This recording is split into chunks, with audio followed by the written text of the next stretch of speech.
5 World News. That devastation you saw in Amy's report from Irma's first U.S. landfall, we know it was hours later that Irma slammed ashore again, making landfall in Marco Island and then plowing through Naples, where we were reporting live on the air at more than 140 miles per hour. Tonight, what we witnessed at daybreak today when we could finally see what Irma had done. Tonight, the new images now emerging from Naples, Florida, underwater, entire neighborhoods swallowed by the storm. This home's roof gone, the right side collapsed. It was here that Hurricane Irma hit with the highest wind gust reported in Florida, 142 miles per hour, as we were on the air. Look at this. This is just incredible. Over our shoulder here, we are blocked by two sort of concrete barriers, which is the only reason we're able to talk, because if we were another 5 feet this way, we'd be caught in this.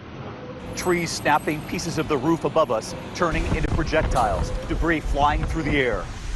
After sustained wind speeds of more than 100 miles per hour, suddenly we were in the middle of the eye, when forecasters tell you, do not be fooled by the lull in the storm. And this is literally what it looks like the moment after Irma passed. The winds have stopped, the rain has stopped, and now we can see the devastation. But within 30 minutes afterward, the wind suddenly whipping up again, sheets of rain coming down. This was the backside of the hurricane, as it then headed north to Fort Myers, and this morning hitting in Jacksonville, just as families were returning home in Naples to this. You can see this apartment building. Most of these families likely evacuated during the storm, but they're going to come back to find that their cars are completely damaged. The state emergency chief this morning saying we cannot have the full extent of this damage until they're able to go out, but they warned everyone to stay inside after the storm. All over Florida tonight, so many people trying to get home. In Miami, the massive traffic jam on the MacArthur Causeway. Cars turning around mid-highway and traveling west on eastbound lanes. But here in Key West, they are not allowed to return home. As you can see, this is the only entrance to the Florida Keys, and for families who live here, they're not being allowed in. They don't know if their homes are still standing, even as they hear these reports of the devastation in the Keys. Authorities have told them to go back to the shelters and wait for official word before anyone can return.